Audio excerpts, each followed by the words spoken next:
Hi everyone, welcome to the bare minimum education.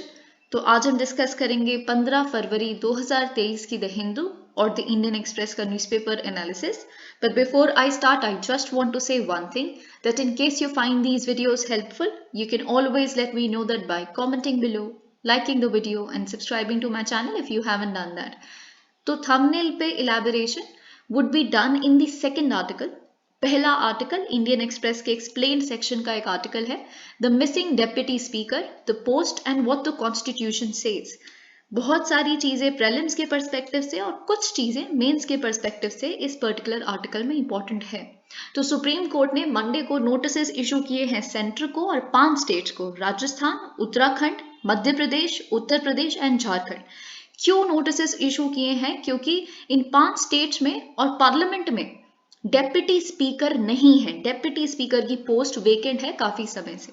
A bench led by our chief justice of India D Y. Chandrachud sought responses। तो एक PIL file की गई थी, उस पे हमारे चीफ जस्टिस ऑफ इंडिया ने रिप्लाई मांगा है सेंटर से और ये रिस्पेक्टिव स्टेट से कि देखिए आपने अभी तक एक डेप्यूटी स्पीकर को इलेक्ट क्यों नहीं किया है। ऑलराइट, तो आप जानते हैं अगर हम लोकसभा की बात करें तो 17th लोकसभा 2019 से नियुक्त है, लेकिन अभी तक कोई डेप्यूटी स्पीकर नहीं है। The post has been lying vacant in the 5 state assemblies as well which were constituted between 4 years and almost 1 year ago, the plea states। तो देखिए इस केस का नाम है Shariq Ahmad versus union of India and others. What does Constitution say about it? अब देखिए हमने news देख ली कि हम इस आर्टिकल को डिस्कस ही क्यों कर रहे हैं, लेकिन कॉन्स्टिट्यूशन क्या कहता है डेप्यूटी स्पीकर के बारे में। तो आर्टिकल 93 ये कहता है the house of people shall, I repeat the word shall, इसमें एक एम्फोसिस है, ठीक है, और हम देखेंगे क्यों मैंने एम्फोसिस दिया इस वर्ड पे। तो आर्टिकल 93 ये कहता है द हाउस ऑफ पीपल, यानी कि जो लोकसभा है, it shall as soon as may be choose 2 members to be speaker and deputy speaker, and so often as the office of speaker or deputy speaker becomes vacant, the house shall choose another member। यानी कि house को, लोकसभा को 2 लोगों को नियुक्त करना है, चुनना है, इलेक्ट करना है स्पीकर के रूप में। एक स्पीकर बनेगा, एक डेप्यूटी स्पीकर बनेगा, और जब भी ये जो स्पीकर की पोस्ट, डेप्यूटी स्पीकर की पोस्ट वेकेंट हो जाती है तो किसी और इंसान को चूज किया जाएगा इनकी जगह पे, यानी कि एक नया स्पीकर आएगा, एक नया डेप्यूटी स्पीकर आएगा। तो ये आर्टिकल 93 कहता है। और वैसे ही स्टेट लेजिस्लेटिव असेंबलीज के केस में आर्टिकल 178 ये कहता है कि स्पीकर को और डेप्यूटी स्पीकर को अपॉइंट किया जाना, इलेक्ट किया जाना चाहिए। Is it mandatory to have a deputy speaker? Okay, तो अब देखिए ये बहुत इंपॉर्टेंट क्वेश्चन है कि अगर आपके प्रीलिम्स में ये स्टेटमेंट आ जाती है that according to the constitution of India it is mandatory to have a deputy speaker, that statement is correct. क्योंकि मैंने शुरुआत में ही शैल वर्ड पे काफी एम्फेसिस दिया।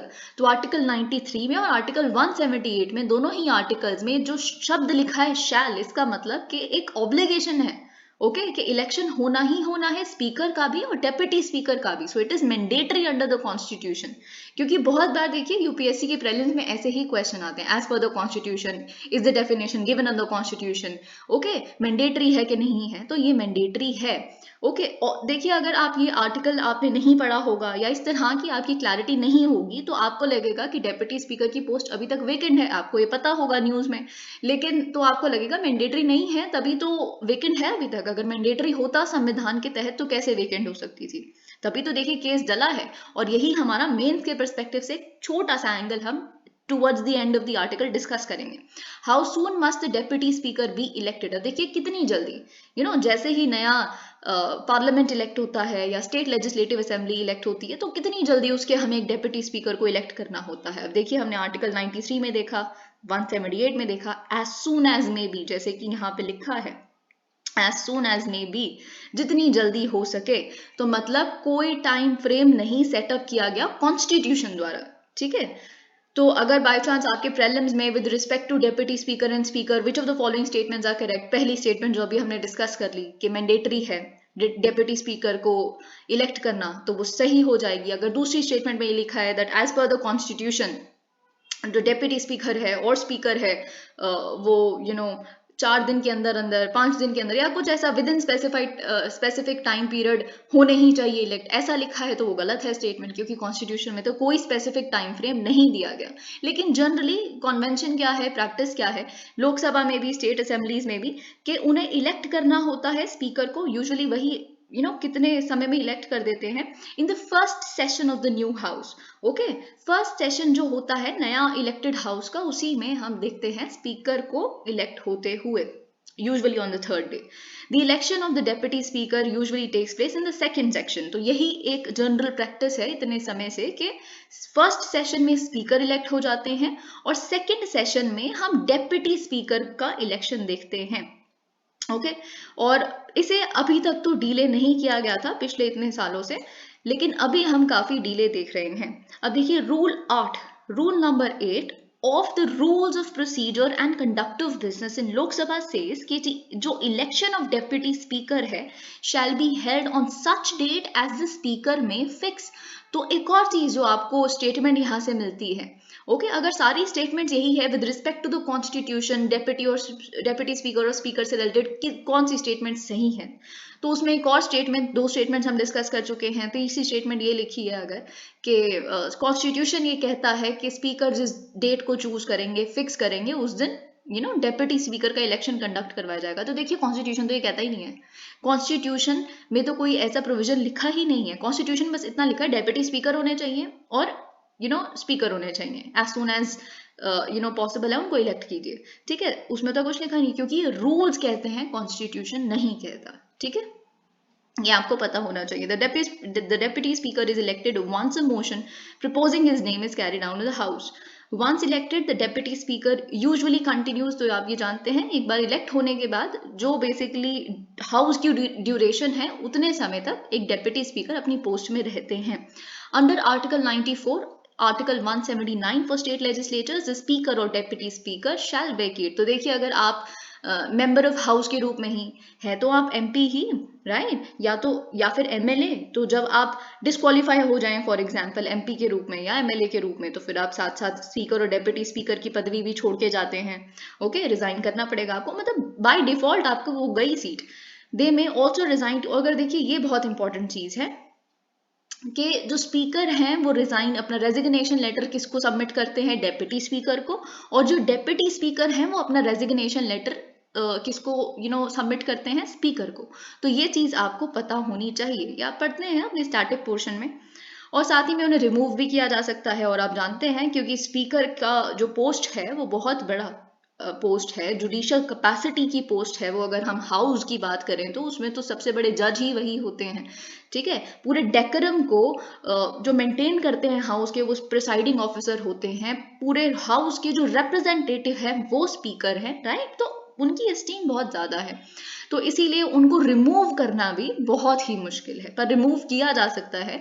जैसा कॉन्स्टिट्यूशन, आप जानते हैं ये बात, तो कैसे रिमूव किया जा सकता है, एक रेजोल्यूशन के माध्यम से। लेकिन उस रेजोल्यूशन के लिए majority of the total members of the house चाहिए। Okay, all the members of the house, present and voting नहीं, द मेंबर्स मतलब जितने भी मेंबर्स हैं उस हाउस के, वो वोट करेंगे उनके रिमूवल के लिए, उनकी majority basically. Okay, how was the, मतलब मुश्किल बना दिया। प्रेजेंट एंड वोटिंग का मेजॉरिटी वो कम किया जा सकता है, ठीक है। उसमें फॉर एग्जांपल ऑपोजिशन गई नहीं तो प्रेजेंट एंड वोटिंग है ही सारे रूलिंग पार्टी, और वही रिमूव करना चाहते हैं, ऐसा कुछ होता है। तो मुश्किल बनाने की कोशिश की गई है क्योंकि बहुत बड़ी पोस्ट है। How was the post of deputy speaker envisaged. तो देखिए यहाँ पे क्या लिखा है, थोड़ा सा हम बैकग्राउंड देख लेते हैं। आप जानते हैं एचवी कमाट के बारे में। 1941 जब कॉन्स्टिट्यूएंट असेंबली की डिबेट्स चल रही थी, ऑलमोस्ट हर एक चीज को, हर एक एस्पेक्ट को क्लॉज बाय क्लॉज डिस्कस किया गया था। तो उसी समय ये भी चीज आई थी कि कि if the speaker resigns it will be, उन्होंने कहा, उनका ओपिनियन ये था कि अगर स्पीकर रिजाइन करते हैं तो उनको अपना रेजिग्नेशन सबमिट करना चाहिए प्रेसिडेंट को, डेप्यूटी स्पीकर को नहीं, क्योंकि डेप्यूटी स्पीकर एक सबऑर्डिनेट ऑफिस है। लेकिन डॉक्टर बी.आर. अम्बेडकर का इस पे कुछ और कहना था, उन्होंने डिसएग्री किया। उन्होंने कहा कि देखिए, आप किसको, जब आपके बॉस आपको अपॉइंट करते हैं, क्योंकि आपको उन्होंने अपॉइंट किया, तो आप रेजिग्नेशन उन्हें सबमिट करते हैं, ठीक है। स्पीकर को किन्होंने इलेक्ट किया, अपॉइंट किया, हाउस ने इलेक्ट किया, राइट तो हाउस को सबमिट करना पड़ेगा। जो आपकी अपॉइंटिंग अथॉरिटी है रेजिग्नेशन तो बाकायदा उन्हें सबमिट करना चाहिए ना, तो हाउस को। लेकिन अब ऐसा तो है नहीं कि स्पीकर या डेप्यूटी स्पीकर एक एक मेंबर ऑफ द हाउस को जा जाके अपना रेजिग्नेशन सबमिट करें, ऐसा तो नहीं हो सकता। तो इसीलिए क्योंकि यहाँ पे क्या है, अगर एक डेप्यूटी स्पीकर है या एक स्पीकर है, जो वही तो basically representative of the whole house है, जो मैंने शुरुआत में आपको बताया। तो इसीलिए स्पीकर है वो डेप्यूटी स्पीकर को सबमिट करेंगे अपने रेजिग्नेशन, और जो डेप्यूटी स्पीकर है वो स्पीकर को। Okay, of course the house being collectively being a collective body of people, resignation could not be addressed to each member of the house separately। तो वही चीज जो मैंने आपको अभी बताई। अब देखिए जो नीलम संजीव रेड्डी, जब उन्होंने रिजाइन किया as speaker of the 4th Lok Sabha on July 1969, तो उन्होंने अपना रेजिग्नेशन एड्रेस किया टू द डेप्यूटी स्पीकर। लेकिन तब क्या होता है जब डेप्यूटी स्पीकर ही नहीं होते, ये आपके प्रीलिम्स के पर्सपेक्टिव से कुछ एडिशनल इंफॉर्मेशन है कि देखिए तब हाउस को इन्फॉर्म किया जाता है कि स्पीकर जो है, जब डेप्यूटी स्पीकर की पोस्ट वेकेंट है फॉर एग्जांपल, तो फिर जब स्पीकर हैं ओम बिरला जी, वो रिजाइन करना चाहते हैं, तो किसको जाके रिजाइन करेंगे? ओके, तो उस केस में हाउस को इन्फॉर्म किया जाएगा about the resignation of the speaker. मतलब वैसे तो ये तो डेप्यूटी स्पीकर की बात है ना, the house. Okay, I repeat, अगर देखिए डेप्यूटी स्पीकर हैं तो हाउस को इन्फॉर्म किया जाएगा about the resignation of the speaker by deputy speaker. लेकिन अगर डेप्यूटी स्पीकर की पोस्ट ही वेकेंट है तो सेक्रेटरी जनरल द्वारा पूरे हाउस को इन्फॉर्म किया जाता है about the resignation of the speaker. तो इस केस में जो सेक्रेटरी जनरल हैं हाउस के, वो लेटर ऑफ रेजिग्नेशन रिसीव करते हैं। ठीक है, तो ये चीज आपको पता होनी चाहिए। यूजुअली क्या होगा ना कि आप सेक्रेटरी जनरल का शब्द पढ़ते ही रॉन्ग मार्क कर देंगे उसको, क्योंकि आपको लगेगा ये बकवास है, we have never read about it, how is that possible, it's not even a post, it's not even something जो हमने कभी पढ़ा हो, तो ये पॉसिबल नहीं हो सकता। ओके, लेकिन ये पॉसिबल है और यही होता है, क्योंकि अगर आप ये रैशनल याद करने की कोशिश करेंगे कि पूरे हाउस को कौन रिप्रेजेंट करेगा, या पूरे कलेक्टिवली हाउस को अगर रेजिग्नेशन सबमिट करना है, क्योंकि अपॉइंट तो उन्होंने किया है, तो इस तरह से आप एलिमिनेट करके इस पर अराइव कर सकते हैं इस ऑप्शन पे। The resignation is notified in the, फिर रेजिग्नेशन को नोटिफाई किया जाता है in the gadget and the bulletin. ये रूल्स कहते हैं प्रिसाइडिंग ऑफिसर्स के। Do the powers of speaker extend to deputy speaker as well? Of course it does। ये आप जानते हैं, ये तो जब प्रेसिडेंट नहीं है फॉर एग्जाम्पल और वाइस प्रेसिडेंट के रूप में फंक्शन करते हैं, तो सारी पावर्स प्रेसिडेंट की वाइस प्रेसिडेंट के पास होती है ना, राइट? ये तो आप जानते हैं। तो देखिए एक बात है कि डेप्यूटी स्पीकर की या वाइस प्रेसिडेंट की ये पोस्ट होती ही क्यों है? ये पोस्ट इसीलिए होती है, वैसे खैर हमारे केस में वाइस प्रेसिडेंट जो है वो आप जानते हैं कि राज्यसभा के चेयरमैन भी हो जाते हैं, पर अगर हम एक सेकंड के लिए चीज भूल जाएं कि वाइस प्रेसिडेंट राज्यसभा चेयरमैन भी है, तो हम वाइस प्रेसिडेंट की पोस्ट और डेप्यूटी स्पीकर ऐसी पोस्ट को अगर कंसिडर करें तो ये बहुत इंपॉर्टेंट फंक्शन परफॉर्म करते हैं, कंटिन्यूटी का फंक्शन परफॉर्म करते हैं। फॉर एग्जाम्पल अगर प्रेसिडेंट किसी वजह से बीमार हो जाते हैं, तो फिर बिना प्रेसिडेंट का देश कैसे चलेगा? या फिर नहीं, बहुत अगर किसी की डेथ हो जाती है प्रेसिडेंट की या फिर स्पीकर की, तो एक कंटिन्यूटी तो होनी चाहिए कि स्पीकर के डेप्यूटी स्पीकर उस पोस्ट पे आके बैठेंगे, सारी पावर्स उन्हें मिलेंगी और वो फंक्शन करेंगे। उसी केस में वाइस प्रेसिडेंट जब तक एक नए प्रेसिडेंट को इलेक्ट नहीं किया जाता, तो वो प्रेसिडेंट के रूप में फंक्शन करेंगे। तो ये कंटिन्यूटी होना बहुत जरूरी है। Okay, in general the deputy speaker has the same powers as the speaker when presiding over a sitting of, तो जब आप प्रिसाइड कर रहे हैं एक हाउस की सिटिंग को, तो आपके पास सेम पावर्स हैं जो स्पीकर के पास होती हैं। ओके, तो वही सारी चीजें यहाँ पे लिखी है। It has been repeatedly held that no appeal. अब देखिए ये बहुत इंपॉर्टेंट चीज है। तो फॉर एग्जाम्पल एक डेप्यूटी स्पीकर है, स्पीकर नहीं है, किसी काम से बाहर गए हैं और डेप्यूटी स्पीकर उस हाउस की सिटिंग को प्रिसाइड कर रहे हैं। तो फिर जब डेप्यूटी स्पीकर कोई भी अगर एक्शन लेते हैं, फॉर एग्जांपल एक्सपंज कर देते हैं किसी की स्पीचेस वगैरह को, तो फिर एमपी सोचेंगे कि अरे तो डेप्यूटी स्पीकर है ना, तो हम क्या करेंगे, इनकी इस एक्शन, इस डायरेक्शन, इस ऑर्डर के खिलाफ अपील प्लेस करेंगे जब स्पीकर वापस आ जाएंगे। ऐसा नहीं हो सकता। He was the speaker when he was presiding as the speaker. तो ये चीज आपको पता होनी चाहिए। No appeal lies to the speaker against a ruling given by the deputy speaker.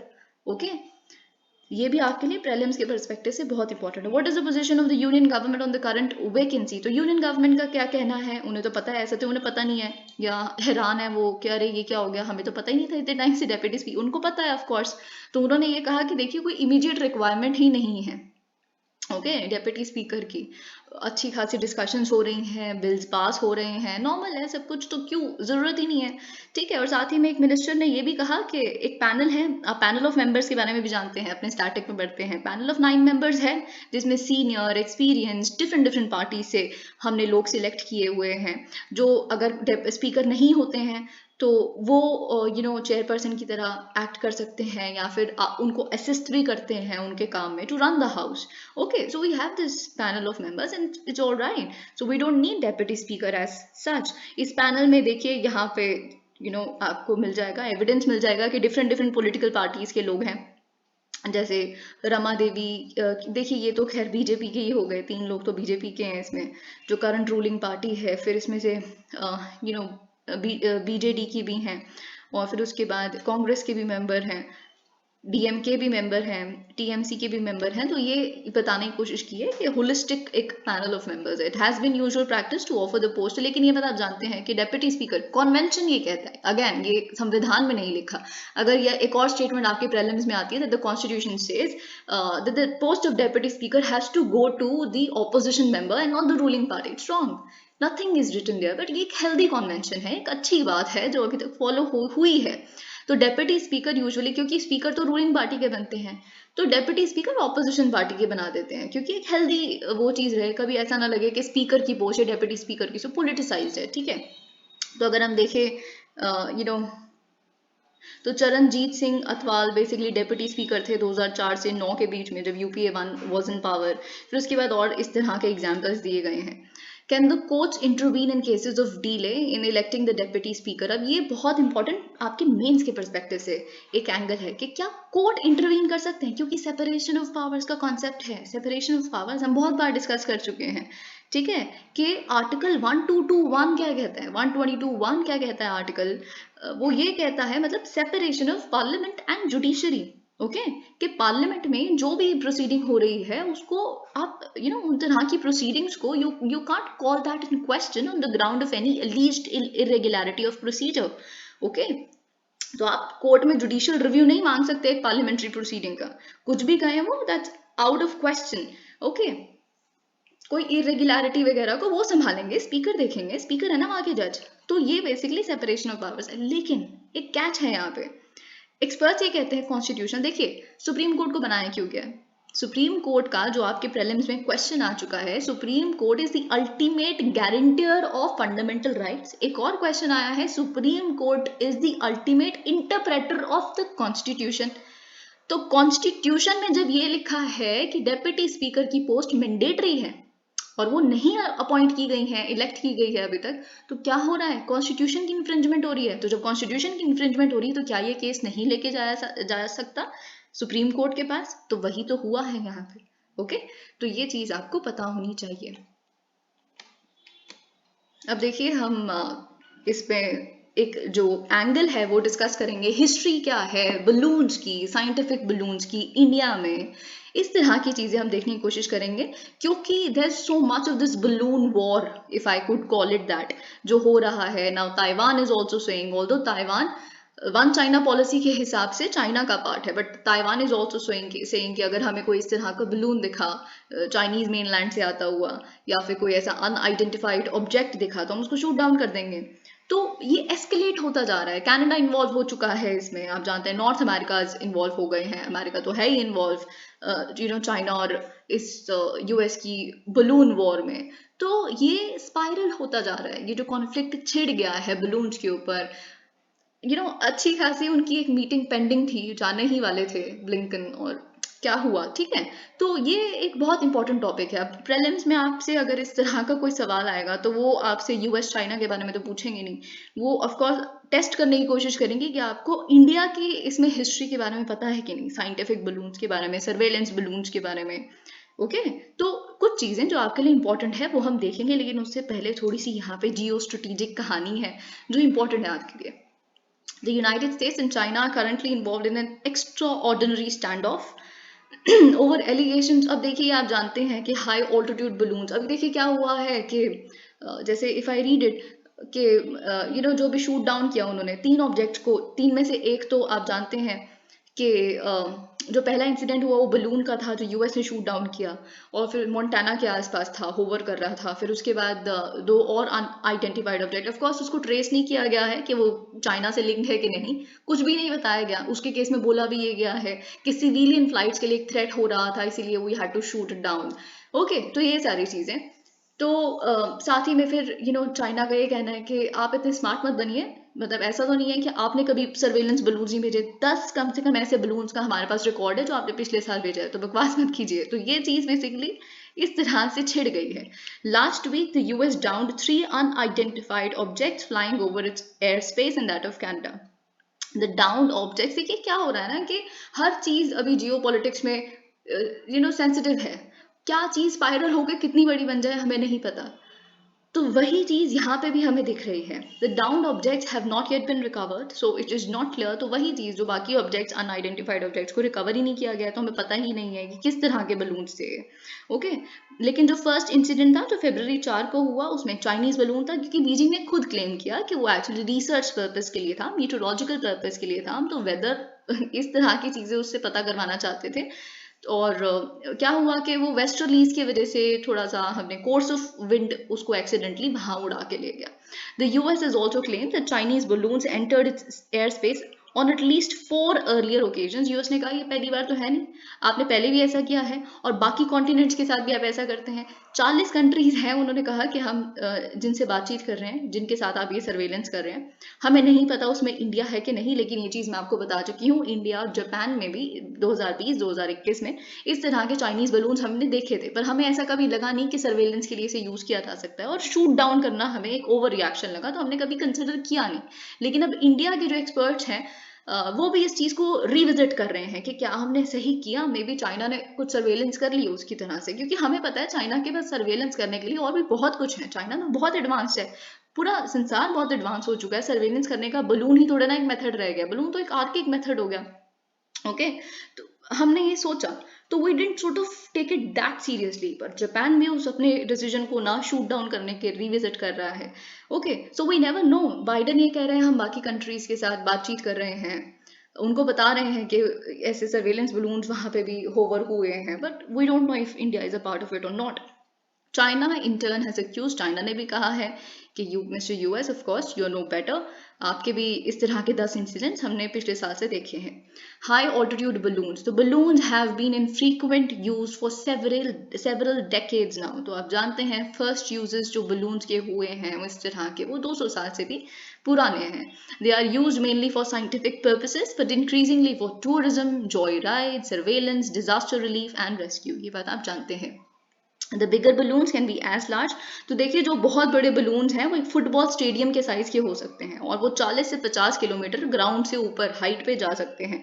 वो हजारों किलोग्राम के पेलोड्स कैरी कर सकते हैं। Most of these are built of thin sheets of polyethylene, polythene की जो प्लास्टिक का मटेरियल है उसकी पतली सी थिन शीट के बने होते हैं, like the common plastic bags, and are filled mostly with helium gas. Okay, ये बात आपको पता है, ये तो कुछ बेसिक इन्फॉर्मेशन है, अगर प्रीलिम्स में घुमा फिरा के इसको कुछ डाल भी दिया इस तरह के स्टफ तो आप पहचान लेंगे। Balloons can stay in flight for anywhere between a few hours to a couple of months.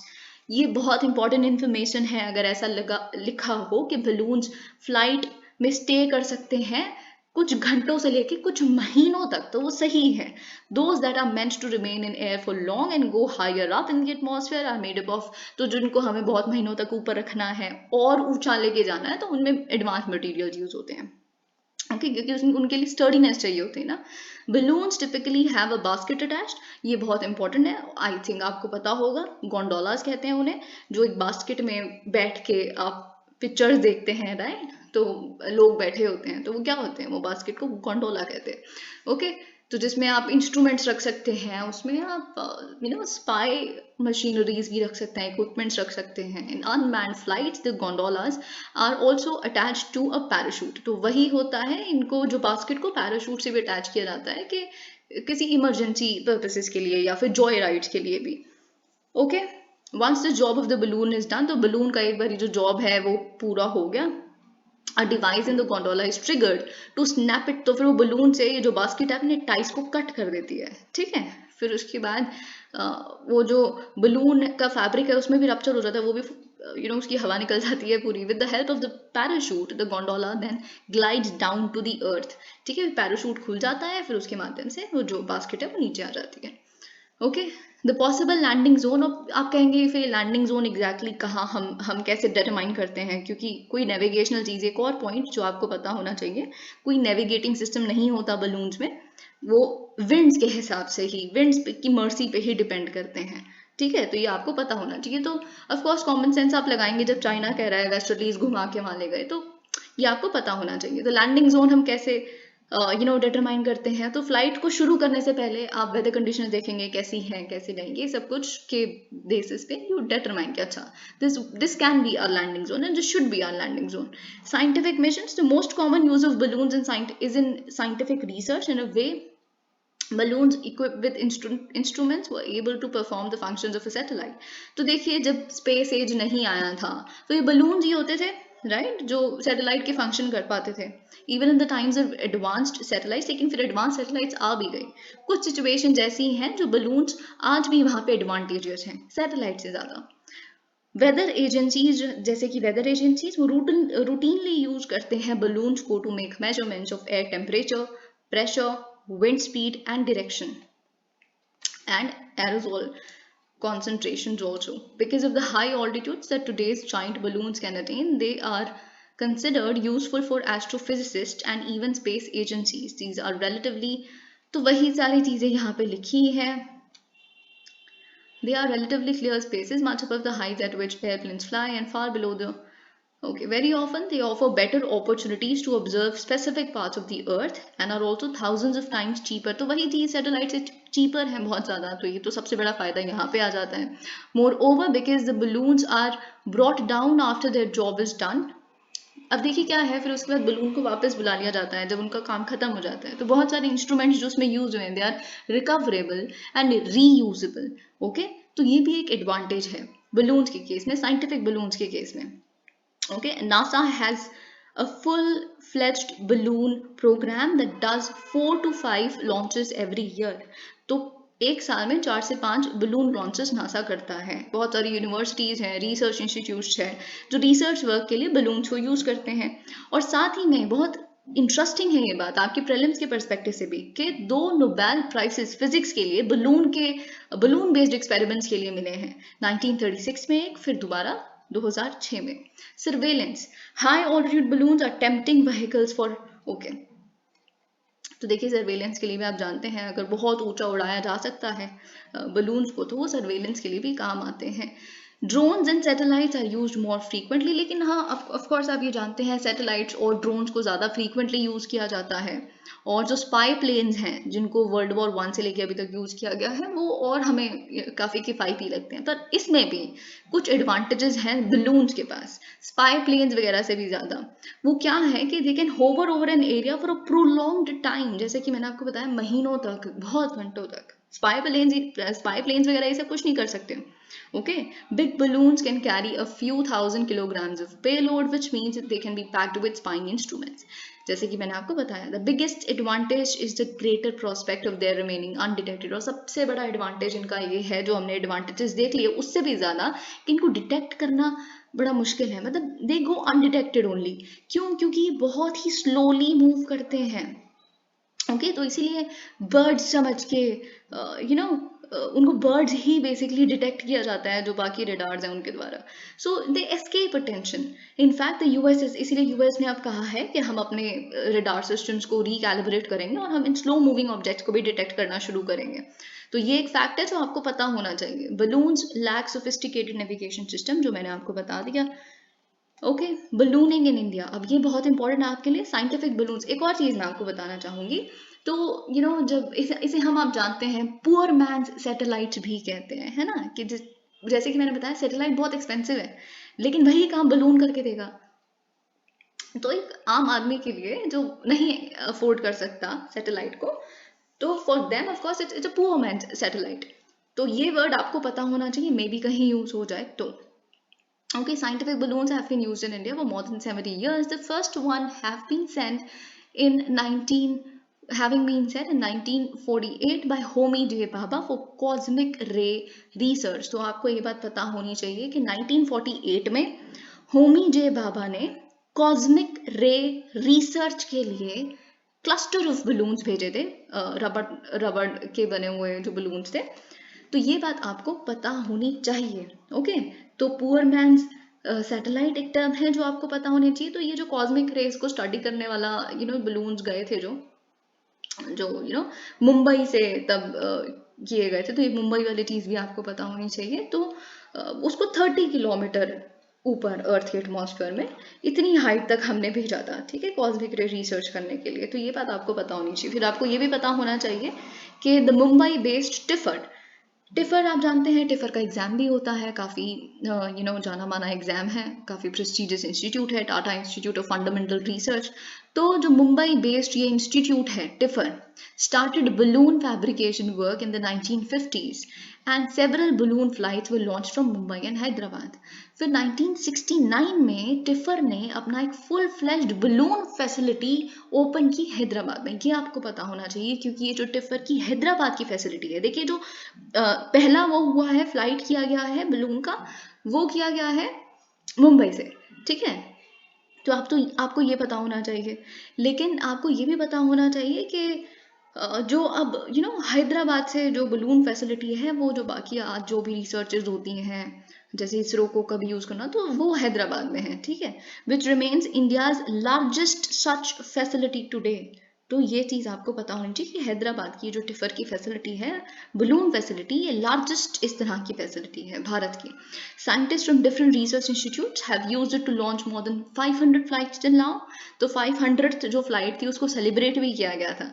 It is regularly used by space institutions under ISRO and weather research institutes like Indian Institute of Tropical Meteorology in Pune institutions. अब देखिए, क्योंकि metrology की बात हो रही है ना, तो आपको कहीं कहीं जो मीटरोलॉजिकल इस तरह के इंस्टीट्यूट्स हैं या बाकी और भी इंस्टीट्यूट्स मैंने आपको बताया, उसके हेड क्वार्टर्स आपको पता होने चाहिए, ठीक है।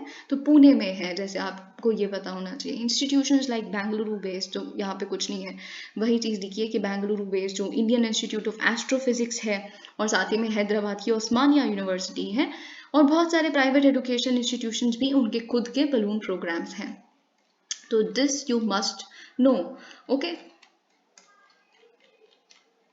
अब देखिए यहाँ पे हमें कुछ एक दो आर्टिकल्स डिस्कस करने हैं, द डे लाइट नॉक, और साथ ही में ये particular article billionaire without a base. देखिए ये बहुत अच्छा एडिटोरियल है। इसमें ऑल्दो डायरेक्टली आपको लगेगा आपके किसी एग्जाम के पर्सपेक्टिव में फिट नहीं हो रहा, लेकिन बहुत सारी चीज़ें जो हम देखेंगे it would have an impact on your head, और कहाँ आप यूज़ कर सकते हैं मैं वो भी बताऊंगी। Okay, less than a month ago, तो आप ये जानते हैं कि 1 महीने से भी कम का समय अभी नहीं हुआ है, 1 महीने पहले ही ऑलमोस्ट, जो union ministry of information and broadcasting है, उन्होंने इमरजेंसी पावर्स को अपने हाथ में लेते हुए, इवोक करते हुए 2021 के IT रूल्स के ऑर्डर किया था कि जितने भी ऑनलाइन मीडिया प्लेटफॉर्म्स हैं, आप लिंक्स टेक डाउन कर दीजिए। जो BBC डॉक्यूमेंट्री है इंडिया द मोदी क्वेश्चन, उसके फर्स्ट पार्ट के February 14 को फिर क्या हुआ है, जस्ट 1 महीने बाद ऑलमोस्ट, इनकम टैक्स डिपार्टमेंट है, उन्होंने सर्वेज कंडक्ट किए हैं BBC ऑफिस में, दिल्ली में, मुंबई में। Okay, the first step is what it is widely seen as a process is punishment treatment, यानी कि देखिए सर्वे है, वैसे तो कोई दिक्कत नहीं है, कोई कुछ पनिशमेंट थोड़ा ना है यहाँ पे या कोई रेड है, नहीं, सर्वे है नॉर्मल। लेकिन जो IT ये सर्वेज हो रहे हैं, ये प्रोसेस ही ऐसा होता है, इतना टायरसम और इतना इंट्रीगिंग कि ये process itself becomes a punishment. तो ये एक टर्म है जो आजकल काफी चल रहा है, process is punishment treatment. Okay, officials have alleged that the BBC is non compliant. Officials कह रहे हैं BBC नॉन कंप्लायंट है, हमें लग रहा है ट्रांसफर प्राइसिंग रूल्स को भी नहीं मानते, और इन्होंने अपने प्रॉफिट्स को डाइवर्ज किया है, और बहुत सारी इस तरह की चीज़ें ये ऑफिशियल्स कह रहे हैं। लेकिन BBC ने कहा है कि देखिए हम तो फुली कोऑपरेट कर रहे हैं अथॉरिटीज़ के साथ, हम चाहते हैं कि जल्दी से जल्दी सिचुएशन रिजॉल्व हो जाए। Of course the BBC has to answer to the law. अब देखिए उन्होंने अगर ट्रांसफर प्राइसिंग रूल्स को नहीं फॉलो कर रहे, वो सच में base shifting and profit erosion कर रहे हैं, जो आप अपने स्टैटिक में पढ़ते हैं कि अपने प्रॉफिट्स को आप जानते हैं अपनी ही किसी सब्सिडरी को दे देना, इस तरह की चीज़ें, ताकि उसके लिए टैक्स आपको ना भरना पड़े, ये सब कुछ आप जानते हैं, ठीक है। तो अगर वो ऐसा कुछ कर रहे हैं तो आपको जवाब देना पड़ेगा, उसमें कोई डाउट नहीं है, there is no question there, okay. पर एक but the parallel commentary by one of the ruling party's national spokespersons trashing the news organization, लेकिन ये जो डिमांड है जो सुप्रीम कोर्ट में अभी रिसेंटली गई, जिसपे DY चंद्रचूड़ ने कहा, जब सुप्रीम कोर्ट में ये जो पिटिशन गई एक पर्टिकुलर किसी कम्युनिटी के ग्रुप की, जब उन्होंने कहा कि BBC को ही बैन कर दो, तो फिर DY चंद्रचूड़ ने कहा कि आप क्या चाहते हो, मैं बोल दूं कि सेंसरशिप लगा रहा हूँ मैं, मतलब सुप्रीम कोर्ट सेंसर कर रही है मीडिया की फ्रीडम को and all of that can't happen. तो ये सुप्रीम कोर्ट ने कहा। लेकिन आप जानते हैं कि यहाँ पे ये चीज़ लिखी है, रूलिंग पार्टी के जो नेशनल स्पोक्स पर्सन हैं वो कह रहे हैं BBC करप्ट है, रबिश है, एंटी नेशनल है, इस तरह की चीज़ें। तो इस पर कुछ ऑथर कहना चाहेंगे। देखिए जो मीडिया है, जर्नलिज्म है, ऑल्दो देखिए मैं वही चीज़ बार बार कहती हूँ, जो क्वेश्चंस आएंगे ना उसका हमेशा, ऑलमोस्ट हमेशा जो बैकग्राउंड होता है वो पॉलिटिकल होता है। अब सिटिजन पे क्वेश्चन आएगा तो आपको ये नहीं पता क्या कि सिटिजन चार्जेस लग रहे हैं बहुत सारे डिसेंट के स्पीचेस पे, जिसमें सिर्फ आप क्रिटिसाइज करते हैं सरकार को, तो उन पे सिटिजन लगते हैं, ये सब वगैरह। तो वो आपको क्वेश्चन इसलिए आ रहे हैं क्योंकि उसका एक पॉलिटिकल बैकग्राउंड है। पर ऑफकोर्स आप उसमें एग्जाम्पल्स लिख सकते हैं, रिसेंटली इनडायरेक्टली आप लिख सकते हैं कि ये सब कुछ हो रहा है, आप नाम नहीं लिख सकते, पॉलिटिक्स लिख नहीं सकते, पर है तो पॉलिटिकल ना उसका बैकग्राउंड। तो वैसे ही इस पे मीडिया पे क्वेश्चन आएगा ही आएगा, media ethics, journalism ethics and इस तरह का कुछ कुछ आएगा ही, freedom of speech and expression of media GS4 में आ जाएगा, GS1 में नहीं आया, तो you should be having material ready. Maybe you can get an essay on that because it's become such a prominent issue. Not BBC, of course there's a lot into it. Recently Supreme Court Justice KM Joseph led bench, they are hearing this case ke TV anchors kaise they sort of pitch for a particular narrative for their TRP scams and they sort of hate speeches को इस तरह की debates ही जानबूझ के करवाते हैं दो religions के बीच में। That is of course something जो सही नहीं है। सो ये भी चर्चा की जा रही है कि क्या गाइडलाइन सुप्रीम कोर्ट बनाने चाहिए, उनको नहीं बनानी चाहिए इस तरह की मीडिया के लिए या नहीं, जो भी ठीक है। तो ये इशू एक बहुत प्रोमिनेंट इशू है, इसीलिए हम इस एडिटोरियल को डिस्कस कर रहे हैं। तो ये ऑथर का ये कहना है कि ये जो ब्रिटिश मीडिया ऑर्गेनाइजेशन है जिनकी एक ग्लोबल प्रेजेंस है, तो ये जो एक कंट्रोवर्शियल डॉक्यूमेंट्री की वजह से एंटी नेशनल वगैरह कहना शायद गलत है, ये इनका कहना है, ओके। तो इस पे on which the government has said, government का ये कहना है कि डॉक्यूमेंट्री ऐसी है जो वेरियस कम्युनिटीज़ के बीच में बीज बो रही है एनमिटी का, डिविजन का और इस तरह की चीज़ें गिव, और जो एलिगेशंस उन्होंने PM पे लगाई है वो गलत है, क्योंकि it is of course a contempt of court, also contempt of supreme court है, क्योंकि सुप्रीम कोर्ट ने जब हरी झंडी दे दी है, ग्रीन चिट दे दी हुई है कि कोई दिक्कत थी नहीं, मतलब सरकार के उस देन गवर्नमेंट के पार्ट पे, तो फिर क्यों मतलब ये सारी चीज़ें आज लेके आना। Given the recent record of the government vis a vis the sections of the media and civil society, the latest action against the BBC, the survey taken together with the political attack, smacks of bullying and attempt to intimidate। तो देखिए यहाँ पे एक चीज़ लिखी है कि ये pattern सही नहीं है, ये ऑथर कहना चाहती हैं या कहना चाहते हैं।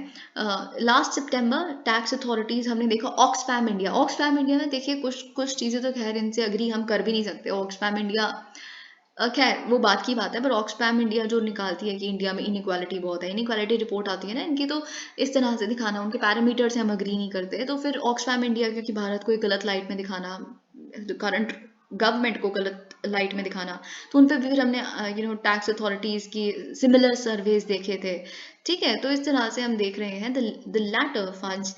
अब देखिए ये जो इस तरह के think tank centre for policy research which incidentally works with many state governments, इन पे भी जो हमने देखी IT सर्वेज, तो ये बहुत सारी डिजिटल मीडिया एंटिटीज़ को अक्रॉस पॉलिटिकल परसुएशंस, पर ऑफ कोर्स कहीं कहीं डिजिटल मीडिया के जो ऐसे प्लेटफॉर्म्स हैं थोड़ा क्रिटिकल हैं गवर्नमेंट के, उनको फंड करते हैं, तो यहाँ पे दिक्कत है, इसीलिए तो रेट्स देखी हैं या सर्वेज देखे हैं, ऑथर का ये कहना है।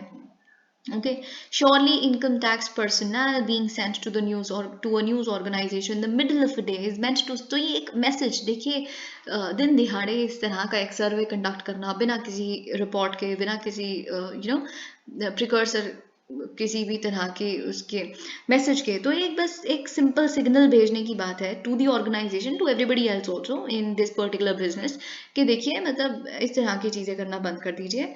The government is insecure, this is what the author says for this, a government not exactly insecure and it really jerks its knee okay, बस यही सारी चीज़ें यहाँ पे लिखी हैं, बाकी आपके लिए इंपॉर्टेंट नहीं है। ये एक एग्जाम्पल है, बीबीसी डॉक्यूमेंट्री आप मेंशन तो करेंगे ही बिल्कुल।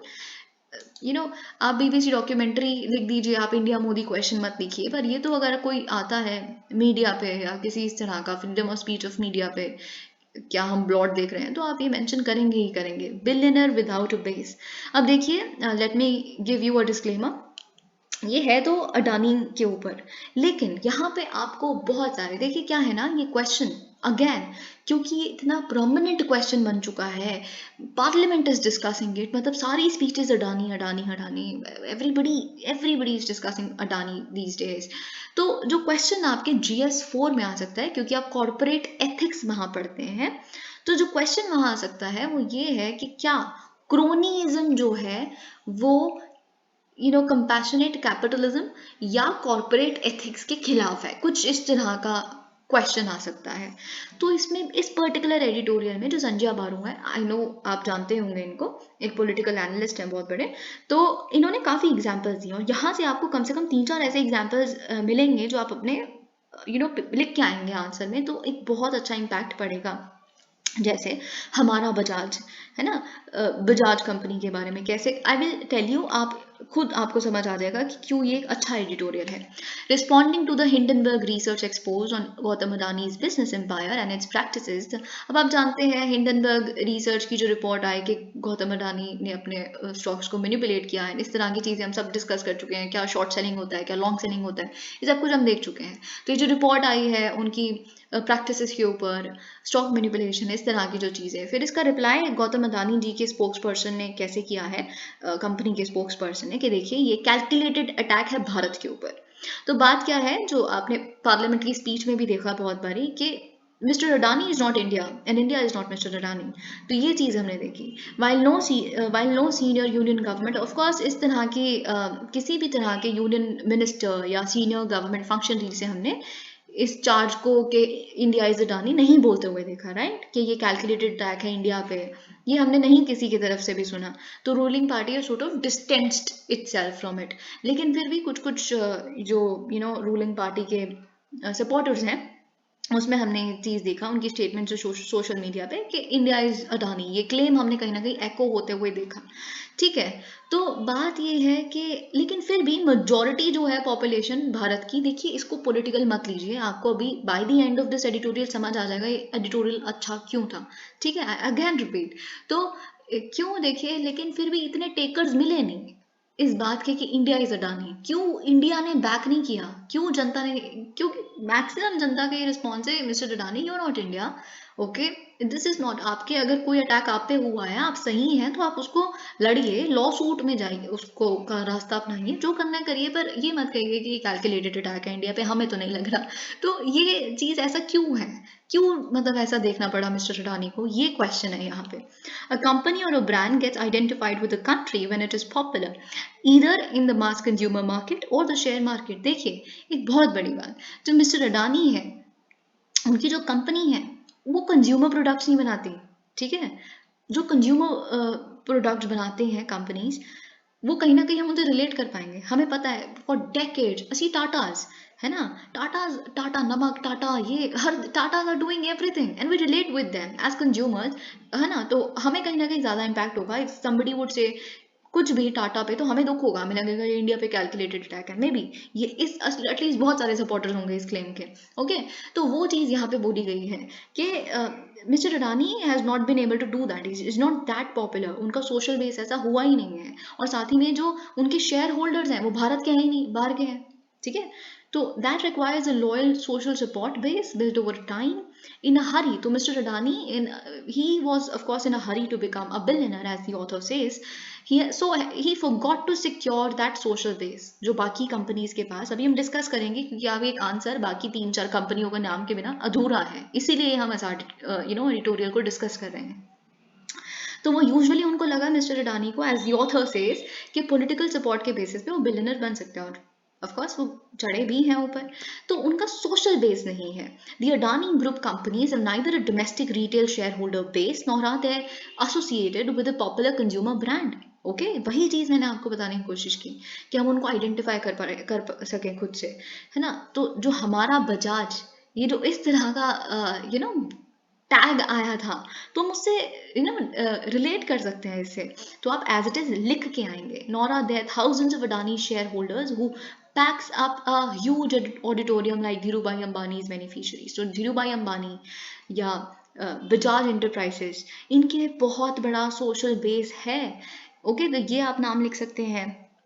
Given the scale of Adani's investments and ambition, his name may well, अब देखिए ऐसा नहीं है, ये आज नहीं है, क्योंकि ये इतना जल्दी हुआ है सब कुछ मिस्टर अडानी के साथ, वो चढ़े बहुत जल्दी ऊपर और फिर सब कुछ बहुत हरी में होगा, लेकिन आने वाले समय में मोस्ट प्रोबेबली अडानी को भी समझ आ गया होगा ये तो उनकी इन्वेस्टमेंट इतनी है, is into green energy, is into this. Of course अगर हम इंटरनेशनल वो देखें जो उनको प्रोजेक्ट्स मिल रहे हैं, तो भारत की इंटरनेशनल स्टैंडिंग स्टैचर में कहीं ना कहीं mister Adani has got a role, we can not deny that, we shouldn't be denying that. Okay, तो एक फ्यूचर डेट ऐसी आएगी शायद India starts identifying itself with mister Adani, because of course he would bring a lot of name and fame to India, lot of international stature to India and all of that. लेकिन अभी तो ऐसा नहीं है, और ऑफ कोर्स अब थोड़ा सा मुश्किल भी हो गया उनके लिए करना, क्योंकि जो जिस तरह के एलिगेशंस उन पे लगे हैं।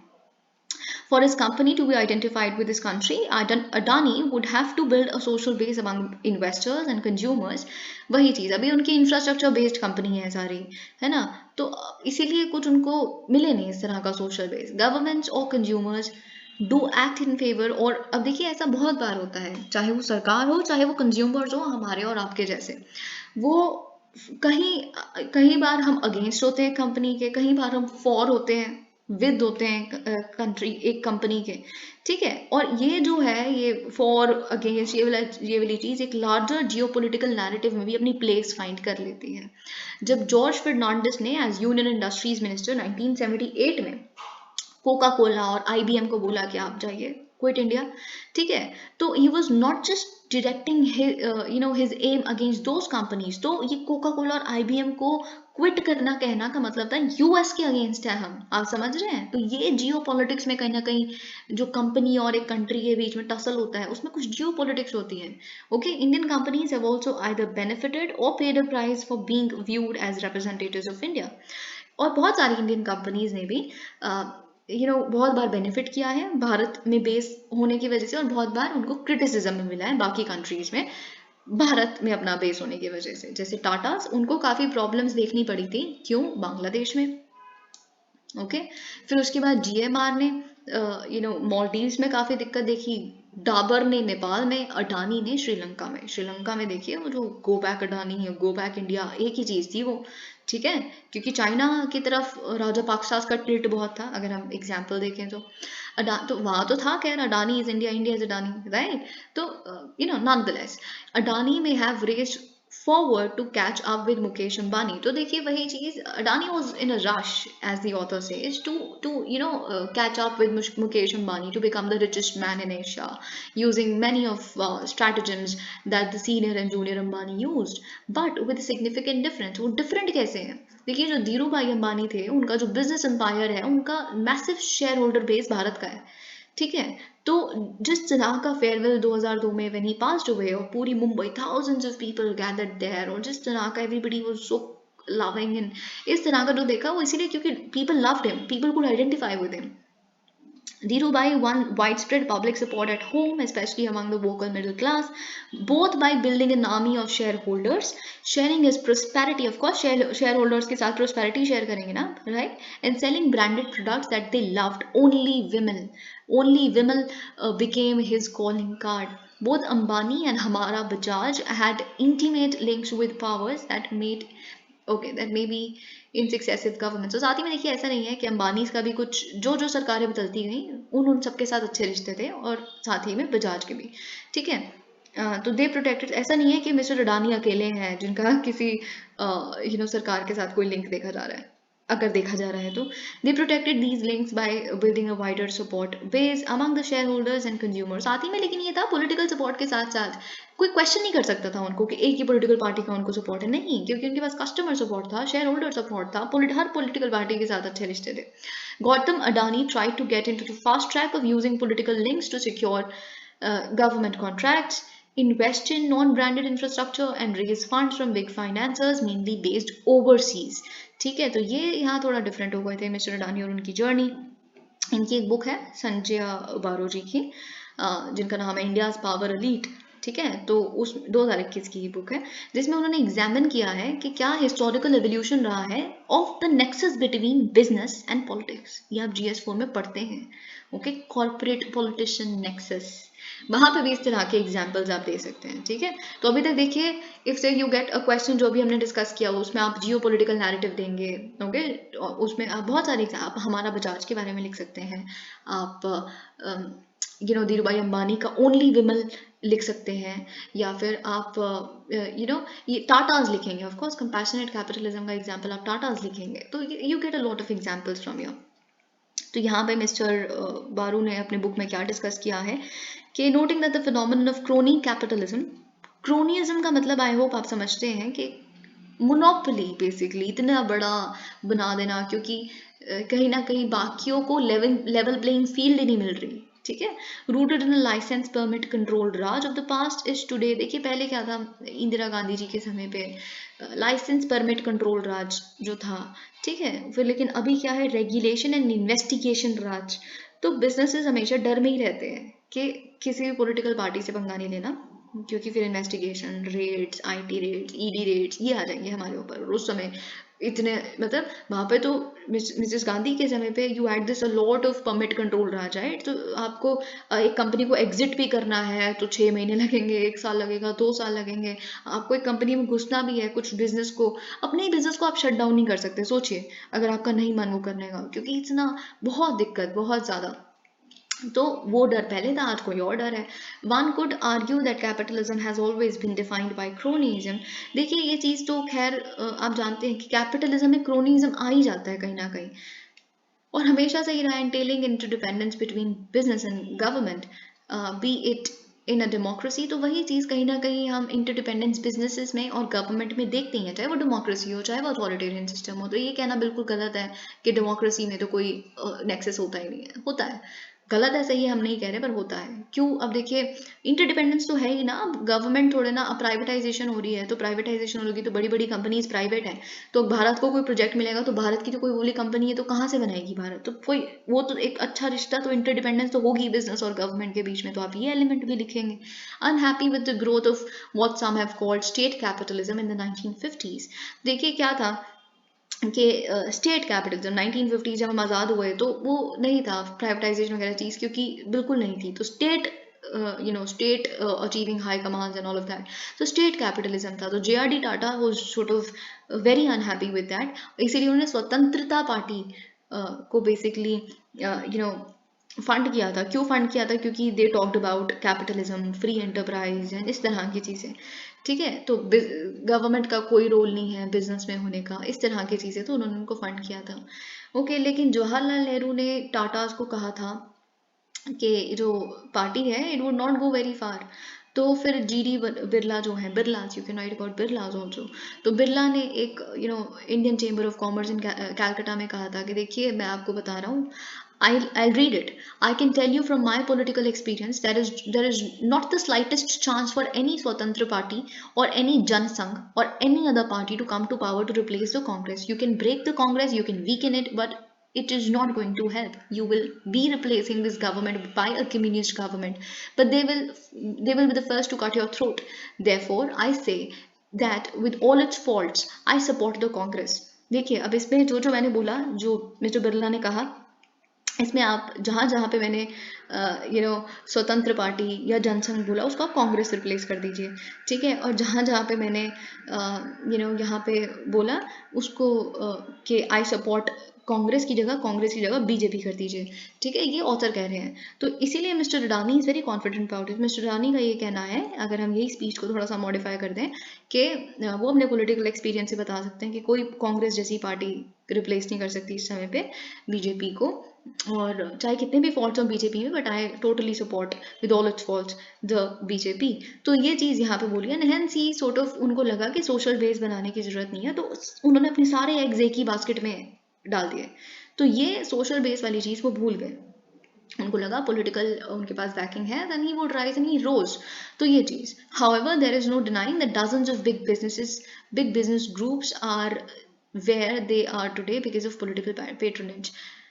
Certainly, till now, Adani has been beneficiary of his visible proximity to Prime Minister Narendra Modi. Now he pays a price for it. For few, अब देखिए यहाँ पे क्या है लिखा है इन्होंने कि बहुत ही कम लोग होंगे जो ऐसा बिल्कुल बिलीव कर लेंगे कि वो इतनी जल्दी इतने वेल्दी सिर्फ अपनी स्ट्रेंथ ऑफ जो उनकी एंटरप्राइज की स्ट्रेंथ है और उनके बिजनेस माइंड की वजह से हुए। बहुत कम ऐसे लोग होंगे, इनका ही कहना है।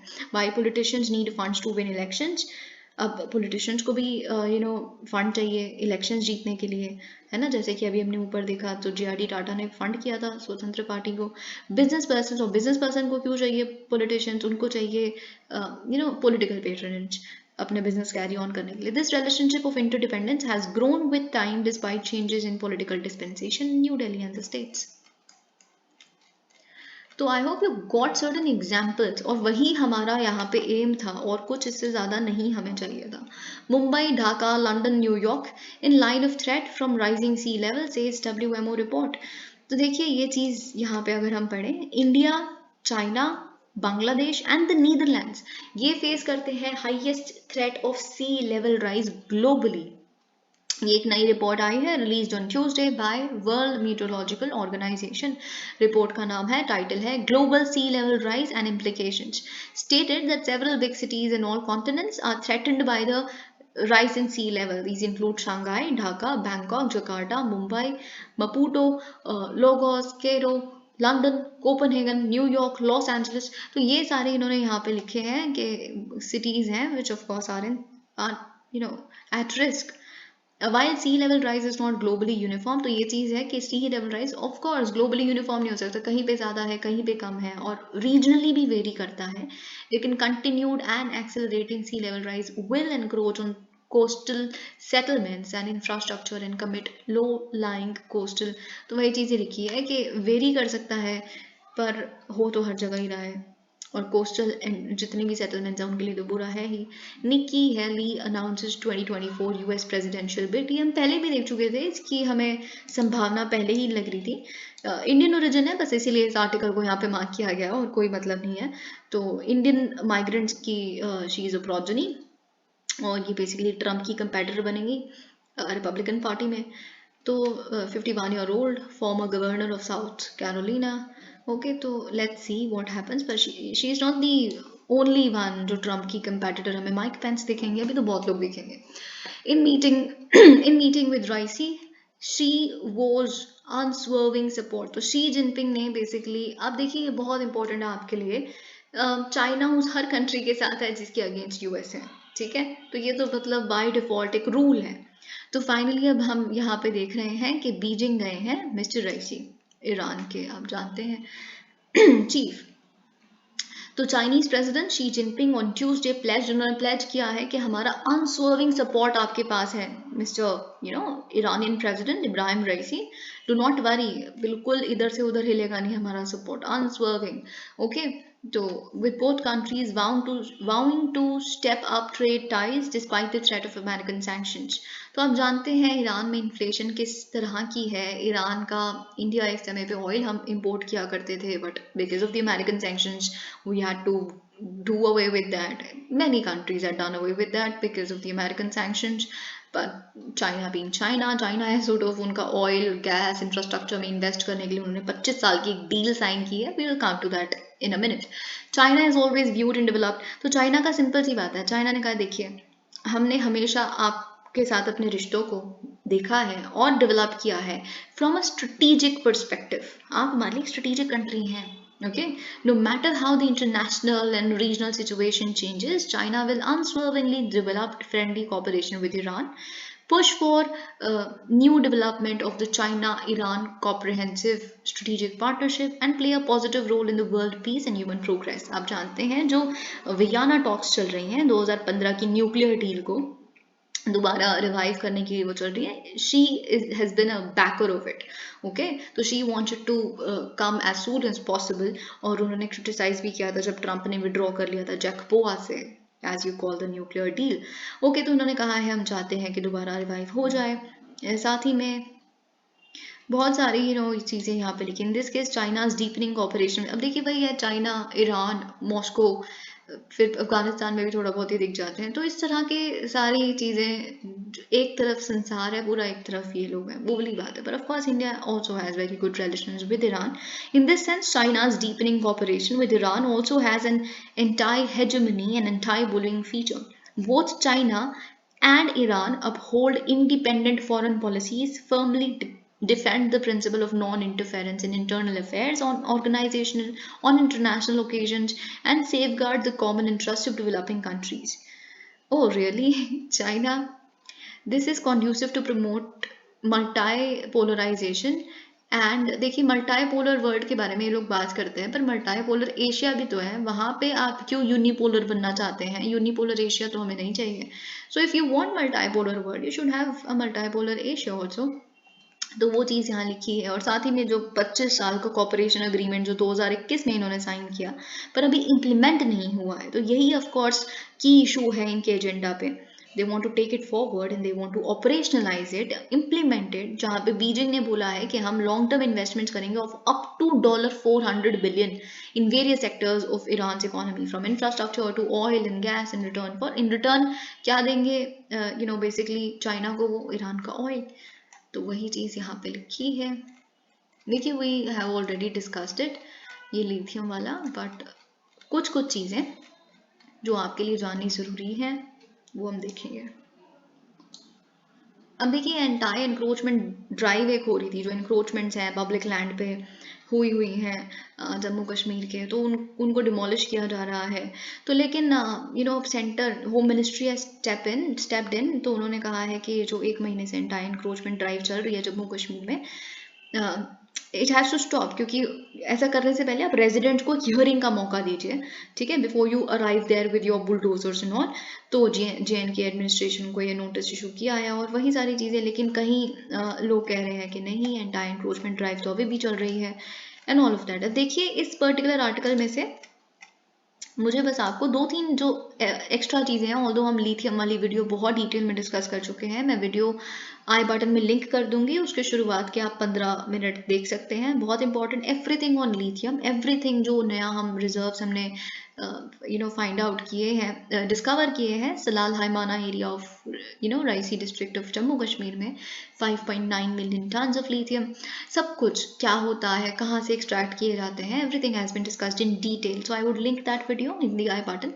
पर उसके अलावा जो कहीं कहीं चीज़ें, एप्लीकेशंस भी हमने देख ली, आपको ये भी पता है कि ये जो इन्फर्ड कैटेगरी का जो रिजर्व है, अगर ये कंफर्म हो गया अच्छी कैटेगरी का, तो फिर हम चाइना से भी ज़्यादा स्टॉक पाइल होगा हमारे पास। चाइना के पास 4.9 4.6 के करीब है, हमारे पास 5.9 है। तो ये सारी चीज़ें यहाँ पे लिखी हैं।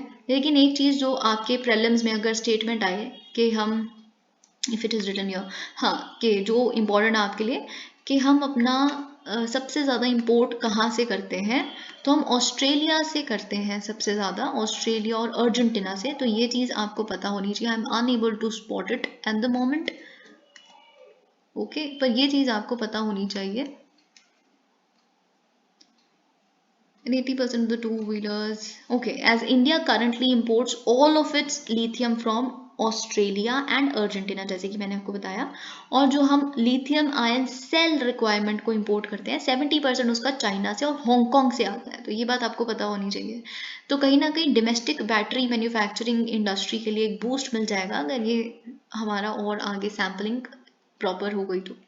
If the perceived size of the mineral is borne out by, okay, वही चीज़, ये सारी चीज़ें हम देख चुके हैं। बस just reading it for my own convenience and for my own information, अगर कुछ यहाँ पे रह गया होता। तो देखिए, एक और चीज़ जो मुझे आपको बतानी थी, उस दिन I think I left on it, कि एक लिथियम ट्राइंगल है साउथ अमेरिकन कंट्रीज़ का, जिसमें बोलीविया, चिली और अर्जेंटीना है, जिनके पास रफली half of the world's known lithium reserves हैं।